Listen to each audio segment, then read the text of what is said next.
Welcome to Let's Thrive Postpartum.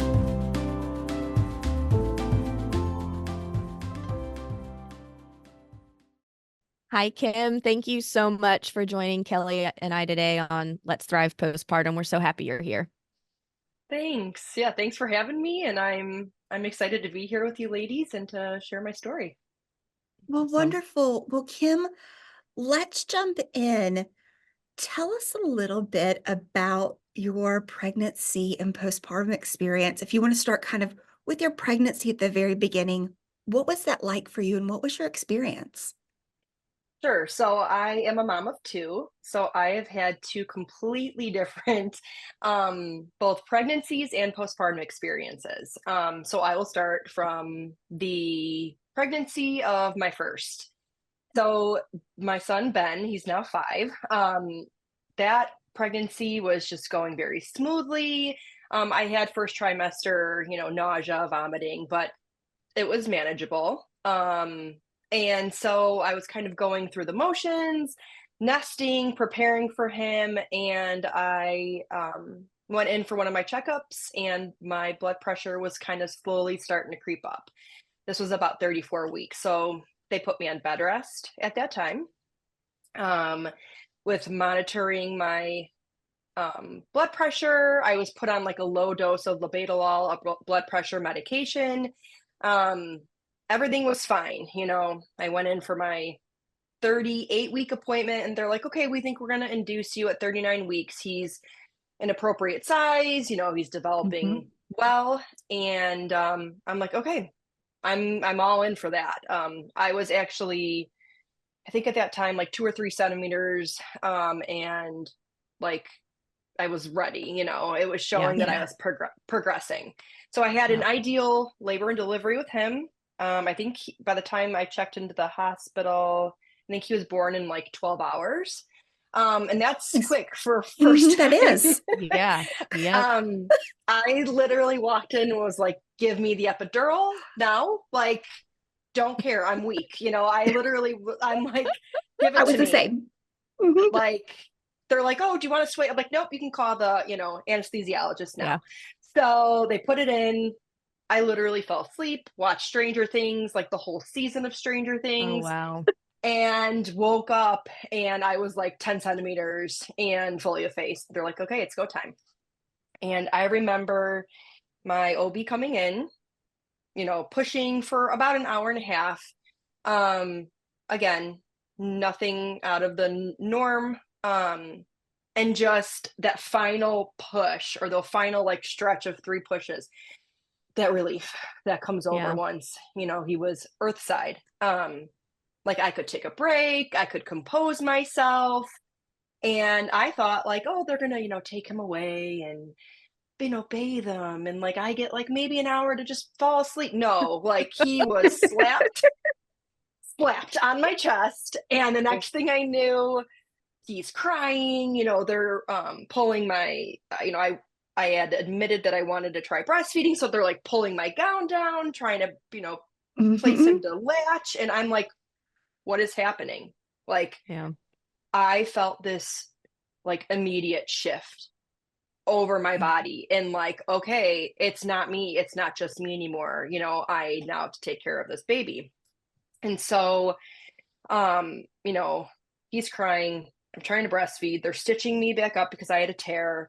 It was a whirlwind. And so I just like, it was so overwhelmed with those feelings because all I wanted to do was rest. And I wasn't ready. I like wasn't ready to tend to a baby that quickly. Yeah. And I don't know if that's really talked about as frequently as it should be, that like how quickly it goes from you to mom. Like Yeah. that And shift, you're still recovering. You're still delivering placentas and being stitched up and I mean, there's so much still Yeah. happening after you just ran a yes. marathon of having a child to now you're Yeah. in charge of caring for it on Yeah. I'm top of like, that. And how little they talk about it, like the whole process in general. I mean, I thought I was like a baby expert. I'm the oldest of 4 kids, like all that, and I remember thinking, "Oh, what on earth is happening to my body? No one told me, like, this is what literally I could have just used a step by step, maybe some very scary diagrams to look at just to have an idea of what's going to Yes, happen." that's kind of how I felt, and I'm like, "Okay, someone's down there doing something, there's still sick nurses in here." It was just a whirlwind. Yeah. Hmm. So it hit me pretty immediately, that shift. Um, and like what's happening to me, what's happening to my body. I'm Yeah. now in charge of this baby. I'm supposed to be excited. I don't feel Mm. that. I'm tired. Yeah. So, um, you know, I, like I said, he was healthy. He had a little bit of jaundice, but he was healthy enough to go home, and he was born in the summer months, so we just kind of held him, near a window for a little bit. I Yeah. remember that. Did a lot of skin to skin. So, but yeah, it was pretty immediate that I remember my mom coming over, a few days after he was born, and I was just sobbing on the couch, like uncontrollably sobbing. And I just kept saying, I don't feel like myself. Like, am I ever going to be the Kim that I was? Like, am I ever going to go back to feeling that way? Um, I could feel the mourning and the grieving of my old life. Like, I used to be so Yeah. much fun. Now I'm just sitting here and my breasts are out, and he's feeding Yeah. constantly, and I haven't washed my hair. Like, I just didn't feel like myself. And my mom, is such a crucial part in this story, as you'll come to find out. But she was just like, you've got this. She was so encouraging and supportive, and so was my husband. But, you know, there came a time where my mom was like, I think that there's something wrong here. You cry uncontrollably. I was a stay-at-home Mhm. mom with Ben. My husband had returned back to work, and every day I just ruminated about everything. There was so much self-doubt, intrusive Hmm. thoughts such as like, "Oh my gosh, I have to hold on to him so tightly going down the stairs," or like, "What if I fall and trip with him?" And it wasn't like I wanted to cause harm. It was like, "Oh my gosh, what if, Yeah. just something bad happens to him?" Um, so I was, then having these intrusive thoughts and then these like compulsory behaviors to kind of mitigate those thoughts, Hmm. constantly checking. I was constantly checking if he was breathing all throughout the night. I wasn't sleeping. Yeah. Um, I, was just monitoring everything. I had an app, which was very helpful, but it also kind of created that like vicious cycle of tracking Hmm. Yeah. Mhm. everything. Everything. Yeah. Every amount I was pumping, the amount I Yep. was giving, like his sleep wake cycle, diapering, like everything. Like it was just so overwhelming. But I felt like I have to do this. Yeah. Um, and it was like the only way that I could get control over my life when it felt so out of control.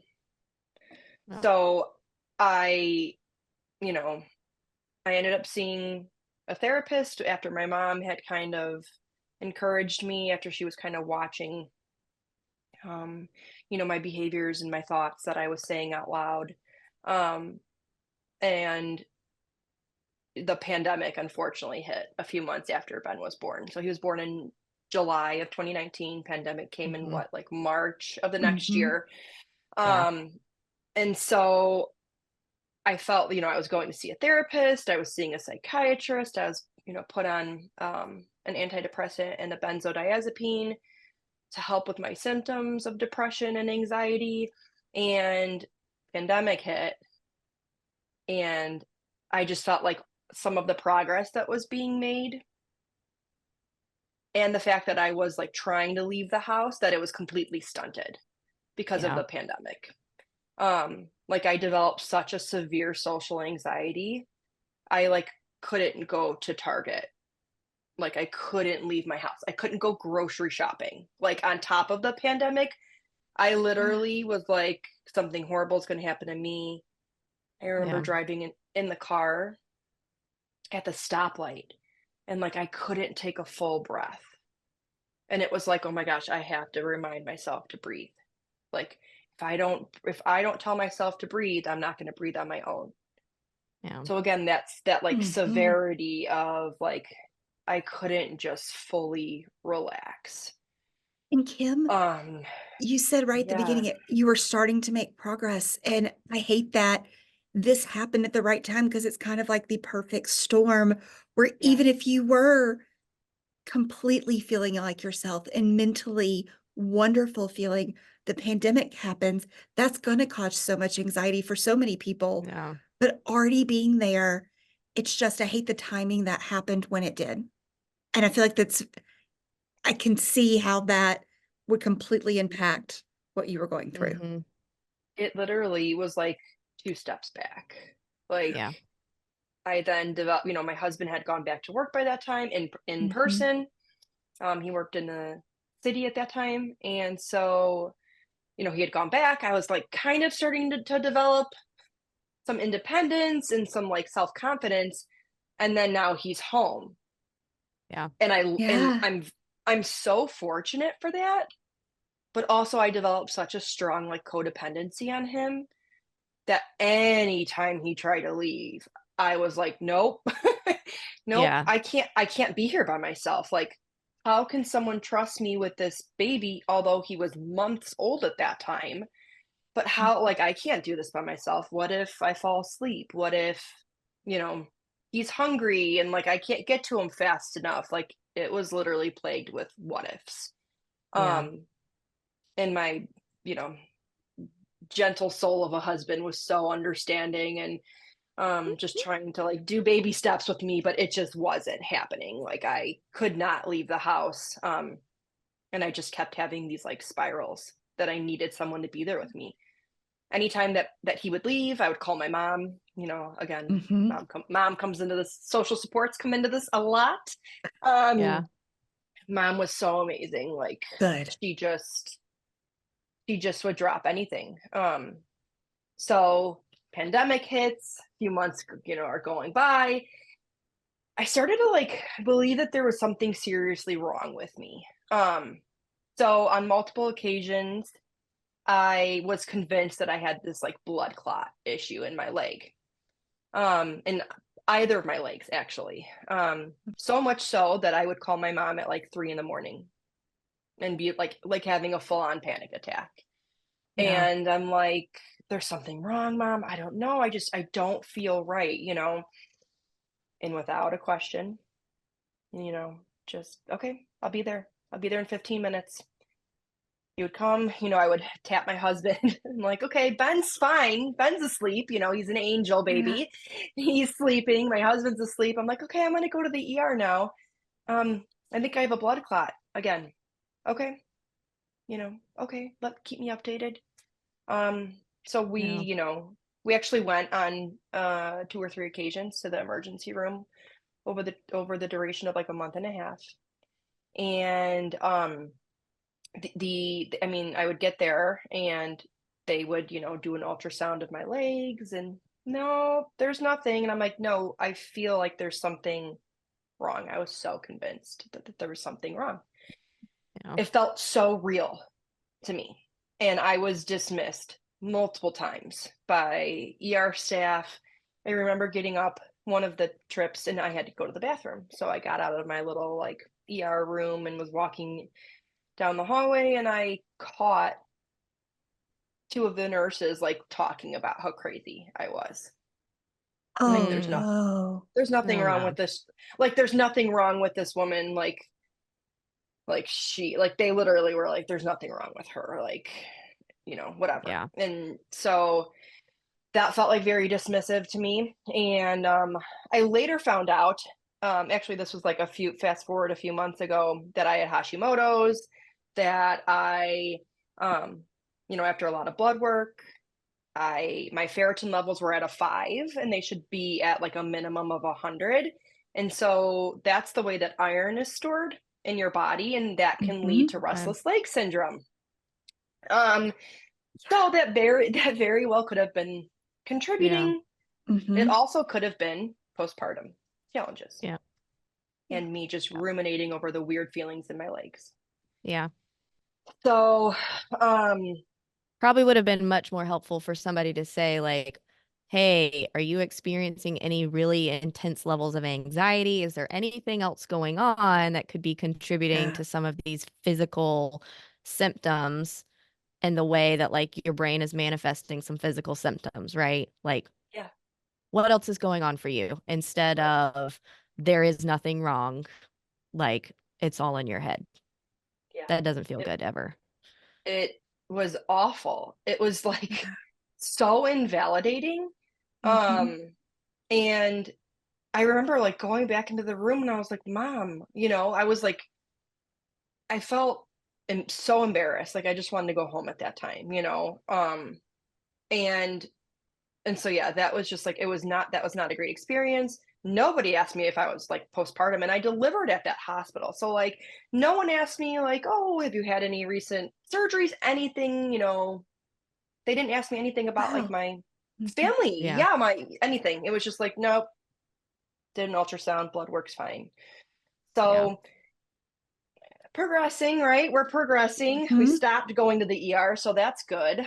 Um, I think COVID kind of, was slowly pressing on, but afforded more, opportunities to get out of the house and things like that. So my husband and I entertained the idea of having a second child, which was huge for both of us Mhm. because I know he saw like what I went through and what I went through. So we got to a great place and we're like, all right, let's try again. Um, we can do this. So we tried again. We've been very, very fortunate and lucky to, like with fertility things, we were very fortunate to get pregnant one of the first tries. Yeah. Um, and again, super sick first trimester, super sick. I know what this looks like. Like, let's power through it. Mhm. Nausea, vomiting, exhaustion plagued this pregnancy as well as the first. So, everything's going okay besides just how I normally feel during first trimester. We are in Florida on a family vacation, and I get a phone call from my OB, and we are physically walking back from the beach. Okay. So, like, I'm, you know, I'm pregnant early on, but I'm pregnant. I have a toddler. My husband, my family were walking back from the beach, and my OB was like, "Hey, I just wanted to call and let you know." And her just was very somber. And she's like, "I just wanted to let you know we got the genetic testing back. And I have to share with you that we did receive some like unfortunate news. Your daughter, your baby has tested positive for trisomy 18." Um, I know what that looks like. Um, just from I feel like being in this field. And Mhm. so I buckled, like my knees buckled and I fell to the ground. And uh, I was just like, okay, what are my options here? And, they explained how they could do the amnio and a few options to like fully conclude whether or not, you Yeah. know, that was just a screening test. Let's do some more blood work. Or if you want the amnio, and I'm like, no, like let's try for the blood work first. And it was a more like extensive blood panel for them to figure out. So the rest of that trip I sobbed. Yeah. um a lot of heavy conversations were had with my husband in regards Yeah. to what does the health and safety look like for the baby, what does the health and safety look like for me with Mhm. trisomy 18. It's highly likely that the baby wouldn't even be born. Um, there's so many complications, or if they are, Yeah. um, that they don't really last many days after Yeah. coming earthside. And so, there was just so much conversation around like, what do we do? It was awful, right? Like you take into consideration for everything. You take into consideration faith, and we're not overly religious people. You take into consideration what, how is my son's life going to, you know, progress Yeah. if, we have to take care of this really sick baby. And these are all hypotheticals at this point in time, but they're all swirling around. Yeah. So, it was great to have a supportive partner and family and friends that would listen and give their input, but also like validate our feelings with it, because a month went by until we got the results. I So was now gonna I'm ask what that timeline was, like, yeah, from That's a a long month. time. Wow. it was terrible. It was so terrible. Like Wow. just so many what ifs. We were in Florida, and I'm like, do we fly home?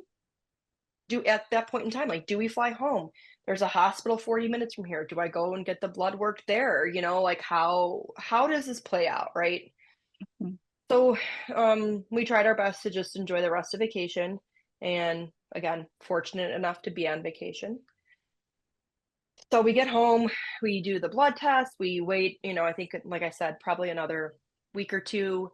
We find out everything's fine. My HCG levels were high, and because of my maternal age, of the, elderly age of 35, it Yeah. was just like I was on the cutoff of my HCG levels with my maternal age. Everything was fine. Ooh. Yeah. So you had this huge, like, month-long spiral of what ifs only to find out that everything was okay Mhm, in the end. Okay. in the end. Yep. So Which is now we're about great, but also a whirlwind to have gone Yeah. through and to process and to handle and all the anxiety. It's a lot. yeah. Yeah. And like I think I already mentioned, like I had pre-existing anxiety. So like I've had anxiety my whole life. This did not help it. Yeah. Definitely exacerbated it. And so I felt like I was already like um escalating, you know? Mhm. And like, okay, like let's resume back to normalcy now. Like let's try to get my feelings, my emotions under control. Like let's grow this baby and nourish the baby and, get her healthy. Um, I was more monitored because of it. So, they kept, monitoring me, and I was going in for more frequent check-ins and things like that. So things were progressing. My blood pressure was starting to creep up again, but they were monitoring it, and it was okay. Like okay enough to be like 150 over like 85, and that was okay for them. I Okay. had to take it I had to take it easy, blah blah blah. Weeks go by. I hit 33 weeks, and I was tracking my blood pressure, and I remember I just like didn't feel good that day. And it was in the afternoon, and my son was napping. I just put him down for a nap, and my husband was organizing the garage. And it's September, so it's hot. It's hot. I'm not feeling good. I put my feet up, whatever. And I'm like, oh, I should probably check my blood pressure. I don't feel very good. And so I checked it, and it was 170 over 96. And I'm like, oh boy, I just maybe I need to turn the air conditioning up or elevate my feet or something like that. Like I just wasn't ready, Yeah. like I knew that that was not good. So my mom ends up FaceTiming me. My mom's a nurse. And so she ends up FaceTiming me. She's downtown Chicago with her girlfriends, and they're all nurses. And one of them is a postpartum, like a mom and mother baby nurse. Okay. Mhm. So they FaceTime me, and my mom like has this look of like fear, like, oh my God, what is wrong with you? And I'm Yeah. like, what do you mean? And she's like, have you looked in a mirror? Has Matt seen has your husband seen you? And I'm like, yeah. And she's like, Kim, what's your blood pressure? And I told her, and she's like, get your 2 triage now. Like, Oh gosh. now? And I'm like, no, I feel okay. Maybe just a little tired and a little lightheaded, but like, I feel okay. She's like, I don't care. Like, call your brother, have him come over, watch Ben, get to triage. So I go out and I tell Matt, and he's, like lifting stuff in the garage. And I'm like, come on, like, oh, I guess we need to go to triage. And he's like, he looked at my face and he's like, oh my God, and so we got in the car. Was your face like, was it swollen? Was it okay? Swollen. Yeah. Oh, Yeah. So swollen. Like, Yeah. I can share a picture later. It's comically terrifying. Like, really, like, you wouldn't believe it was me. So, my husband was like, okay, like, let's go. And I'm like, well, first can we stop at Jersey Mike's? Because like, I'm not sure when the next time I'm hungry. And like, I don't know if I'm going to get out of that hospital, like this could be a few days. Don't know when I'm going to eat. And he's like, yeah, I'm hungry too. Like, let's go get an Italian sub. So we go. That's a great idea for your high blood pressure too.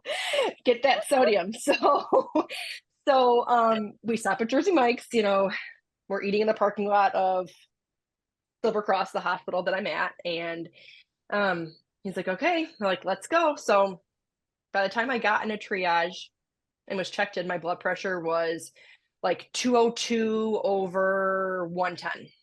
Oh my. wow. So they were like, yeah, you're not going anywhere. We're gonna hook you up to a lot of medications to hopefully get you stable. So they put me on a magnesium drip. They put me, they gave me the steroid to speed up baby's lung development because I was 33 weeks. And so they were trying to stabilize me. They also at that point in time were like, hey, like, we need to prepare you. You are probably going to have this baby, sooner than you expected. Like, are you prepared for that? And I'm like, yeah, now I'm starting to feel a little loopy. So I'm like, yeah, that's fine. Safety of Yeah. me and the baby, And so Yeah. the next few days were a blur. I was so out of it. They tried inducing me, I believe it was the next morning, and I wasn't progressing. And so they, we decided C-section just for safety of me and baby because I was developing severe preeclampsia, and they didn't want it to turn into full-on HELP syndrome. So Yeah. they were like, okay, let's do this. And I remember being, rolled into the C-section, and my husband was on one side and the nurse anesthetist was on the other side. His name was Brian. I'll never forget it. He held my hand just like Matt was, and we talked about episodes of The Office because I kept telling him I was going to throw up. And he's like, okay, like, what is your favorite episode of The Office? And so we got to talking about one of these episodes. Yeah. He was like a saint in this. And they got Hannah out. She was born 33 weeks, 3 days, 3 pounds, 3 ounces. So I feel like someone was Lots of watching threes over her. there. There's a lot of lucky in that. Grandma, I think it was grandma, helping her into this world, making sure she was safe. Great grandma, I guess. But yeah, so I don't remember anything. After they, stitched me up, they whisked her away. She was okay. She was stable enough. But yeah, no skin to skin, didn't even get to see her type of thing. Or if I did, I don't remember it. And so being on magnesium drip, I wasn't able to see her for like another 24 hours. So at this point in time, it's like almost 2 days later. It's like 12:30 in the morning, and I'm like, I really want to go see her. And my mom's like, are you my mom and my husband were sleeping there, not on the floor. I could cry talking about that. They were just amazing being by my side. And so I woke my mom up, and I'm like, I think I want to go see her. And she was like, are you sure? It's 12:30 in the morning. There's a lot of emotions. You're coming off of this medication. You've been throwing up for the past 2 days because of the everything, and Yeah. I'm like, yeah, I'm ready. Mhm. And so they wheel me in, and I lost it when I saw her in the NICU, and she was literally like, could fit in my palm. And I just started sobbing and I'm like, I failed her. Like my body failed her. I was supposed to protect her. Um, how could, like, why couldn't I give her all the nourishment she needed? Yeah. And it was just awful. It was so awful. Like, I couldn't even like touch her at that point in time or anything. She was just so tiny and like hooked up to machines, and yeah, it was awful. So over the next few days, I just felt like a failure. Like it just sat and weighed so heavily on me. And um, as the days went on, the nurses kept encouraging me to focus on my health. Like, she's in good hands. You can go see her whenever you want, literally. Just like focus on eating, walking Mhm. around, starting to feel better. And I'm like, okay. So I was starting to feel better as I got food in my stomach and I was able to start moving around, things like that. And finally, after 5 days, I got to hold her. And it was the best feeling in the world. She was literally like this big on my chest, didn't care, all the cords, didn't care. Like it was just the best. And Yeah. um, you know, it was such a change from when they put Ben after having a vaginal delivery and them putting Ben on my Yeah. chest. And I'm like, ugh, I'm not ready, get him off of me. And then they put her on my chest and I was so excited, but I felt nothing. Like I didn't feel that immediate bond. Like I felt like I was robbed of that, Yeah. something that I didn't want so badly the first time, that I wanted so badly the second time, that like I was robbed of that because of being so sick. Mhm. Um and so luckily she was in great hands in the NICU for 41 days. And I can credit my recovery to the NICU nurses, like hands down, hands down. I Yeah. never was like, she should, I never was like, I want to take her home. I had a lot of feelings like she should be here with our family, like our family should be starting and like she should be here. But like I knew I couldn't take care of her the way that they could. I didn't Yeah. have those resources. Yeah. Um And that's or one of the hardest things about with the NICU experience I've heard trying, not something I've experienced myself, but that, you can't live there at the hospital, right? Like you have to leave, you've been discharged as the patient. And so figuring out what it looks like going to visit, going back to the family, and then going back to the hospital and navigating that part of yeah. it. Yeah, and I was pumping, again, like the pressure that we put on ourselves as Yeah. moms, because I knew that was what was best for her, even though they were supplementing with formula and she was totally fine. But I was pumping, so I would bring my pump there, and that allowed me more time to spend with her, so I wasn't just sitting there, listening to the machines and the beeping and babies crying all the time. Um, but like I hated having to leave her there, but I also felt, and this is, to this day, I still feel terrible about saying this, but I was able to recover. And I think Hmm. that my postpartum would have been way worse if I had to take something that sick and that challenging Mhm. home with me.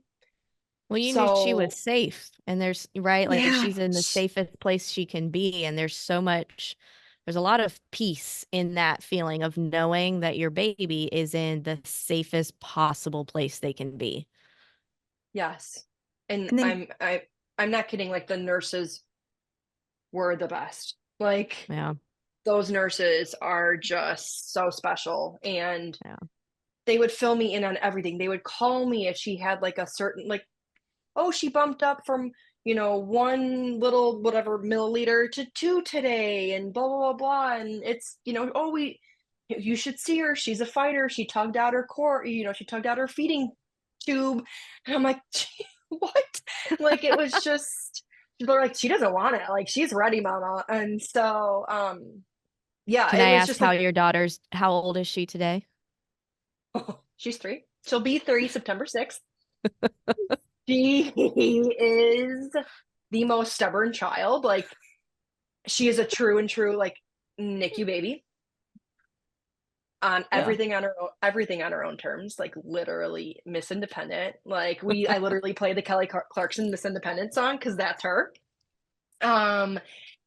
She's just like, no, I'll do it. I got it, and that's just her. Yeah. Like, and I think Yeah.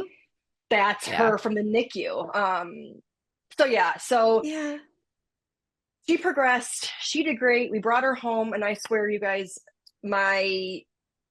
I was the difference in my NICU, or I'm sorry, in my postpartum journey, night and day, night and day. And I'm not sure if it was because I got those few weeks to rest, to recover from the incision, to get home, knowing I'm a mom of 2, but like being able to tend to my toddler, right? And like, I started meal prepping and preparing myself, for Because when you she did didn't come home. because you didn't get that beforehand, right? A lot of moms get to prepare your first one. You're like, I'm driving to the hospital now. You missed a lot of that. So getting that time on top of Yeah. having time to recover, I can see how that could really benefit your mental health and helping you be healthier so that when she does come home, you're in a much better state to be there for her. Yeah. Right? Yeah. Like, I'm just night and day. That's all I can say. Yeah. She came home, no setbacks. She was thriving. Like, she just did so wonderfully.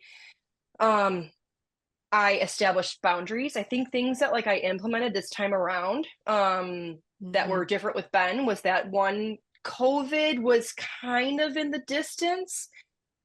So I was able to go out more walks. I was able to establish appropriate boundaries with friends and family. I kind of was like, whatever, to breastfeeding. She wasn't latching. So I pumped just to like relieve, as necessary, supplemented with formula. It was just such a different experience. Such a different experience. Wow. You have had a whirlwind between two different experiences, both of them extremely challenging mentally and physically to go through. Yeah. Kim, thank you so much for so beautifully and so like very bravely telling the story of going through pregnancy 1, your son and your daughter.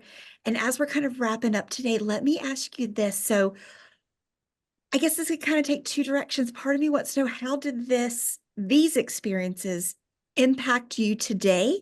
And is there anything to moms listening that you would want them to know based on your experience? Because I have a feeling they are going to see themselves in so many different parts of your story that I think they'd want to know anything you'd want to share to them. Yeah. Sure. So, and I'm going to make this, quick as possible. So I think being aware of any potential risk factors. So that may involve any kind of like childhood trauma, pre-existing anxiety and depression, OCD, bipolar, anything that just makes it more susceptible, makes you more likely to have postpartum challenges. So I think that in and of itself, being proactive, knowing that you're struggling with these mental health issues, being proactive and maybe meeting with a therapist and coming up with a postpartum plan and things like that. I came from a divorced family. I had pre-existing anxiety and depression. I was sexually abused by 2 family members in my childhood. And so like all of these things were just contributing factors. So I knew about that. Okay. My undergraduate degree is in psychology. My graduate degree is in counseling. I think the scariest part for me about postpartum was that even with my background, my education, my knowledge of mental health issues, and my multiple risk factors, I didn't realize I was in it when I was in it, and I was deep in it with my son. Yeah. So I think just staying informed, and that's something that now that I'm a postpartum and perinatal therapist, but I try to provide as much psychoeducation as I can, right? And that's just knowledge is power. Yep. So informing people, just do your due diligence, do your research, see what medications you can be on. Lact Med is fantastic to utilize and determine if you can breastfeed or if it's safe for pregnancy, things like that. Um, Postpartum is something that like you can never be prepared for. Like as much as you read the baby books, you gain Mhm. opinions and experience and advice of others, like it Yeah. just you're never prepared for it, right? So personally, like I draw on my experiences and I share my experiences to help normalize it for other moms. And when I Yeah. say normalize it, it's in a way where people can relate. It's not to take away from other people's experiences. So as a therapist, I always like to say like I come from a place of knowing but never assuming. Yeah. I don't know everything Mhm. you're going through. Yeah. But I I like definitely that. have that lived experiences, those lived experiences that can help, um, just provide that relatability factor. So Yeah. if I had one thing or a few things to say to moms, talk, talk about it. Mhm. Talking about it removes the stigma. I always say like stigma feeds silence. Yeah. Yeah. And so, or silence feeds stigma, I should say, but talk. My experiences have like propelled me into wanting to help educate moms, normalize the experiences, empower them to give them a voice in a safe space. So knowing Yeah. that it's okay to have scary thoughts, to share scary thoughts. It's okay that, you're feeling things physically, like that is okay. We have to Mm. like acknowledge that to work through it. Yeah. But we also have to work on that so that doesn't further impede like daily functioning. So Yeah. acknowledging that they exist, but also allowing them to be temporary and fleeting. So yeah, my advice is to talk, surround yourself with supportive people as much as you can, ask questions, advocate for yourself. That would be Yeah. that would be my suggestions. I love that. Me too. Thanks. Yeah. Did I fully answer?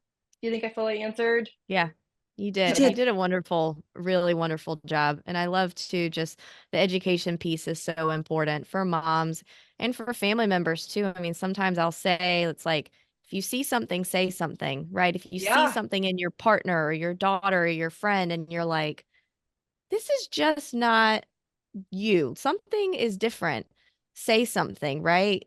We may not, as moms, like, I wasn't ready to receive it, but eventually, after it's okay that somebody is pointing out, like, I'm a little concerned. That is sometimes what it takes Mhm. for that person to get to a place where they can receive help, because To- again, most moms, you Totally. don't realize that you're in it when you're in it. Yeah. And the more outside people that feel like, I think I can say something. I think I need to check in. I think I need to be proactive about, checking on this mom.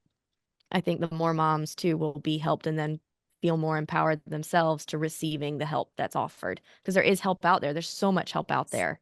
So many great Just resources. connecting the Yeah. dots. Yes. Yeah. And like I really like how you put it, Ashley, like anything that's abnormal outside of that person, outside of Yeah. her. Because if Yeah. you're seeing that she's like overly happy, like too happy, like that it's outside of her normal realm or like not within like the appropriateness of the situation, it's not all baby blues. It can Right. be on the That's a opposite concern too. Yeah. Yeah. spectrum. Yeah. So I think just anything that's outside of her norm, Yeah. I think that's a great way to put it. Yeah. Thank you again so much. Just sharing sharing your story, not saying doing your part, but going kind of above and beyond to letting moms hear what it feels like, and also breaking that silence. And we're chipping away at that stigma that comes with it, because you're a great mom. You're doing everything you can. There's so many people there with you. It may feel very lonely, but you're not alone. And so from so many of us who have been through it, if you're listening, we just want you to know that there is help. There is happiness on the other side. You are going to feel like yourself again. And like Kim said, talk about it. Talk and talk and talk so that we can get help as you need it. Kim, thank you for today. Yeah. Thank you. Thank you both. Thanks for listening. Thanks for giving me the opportunity. Absolutely. If you enjoyed this episode and found it helpful, please be sure to hit subscribe, leave us your feedback, and give us a 5-star review. For even more support, visit us at wethrivepostpartum.com/podcast to sign up for our newsletter and learn more about our community. Remember, you are not alone. With support, you can feel better. Together, let's thrive postpartum.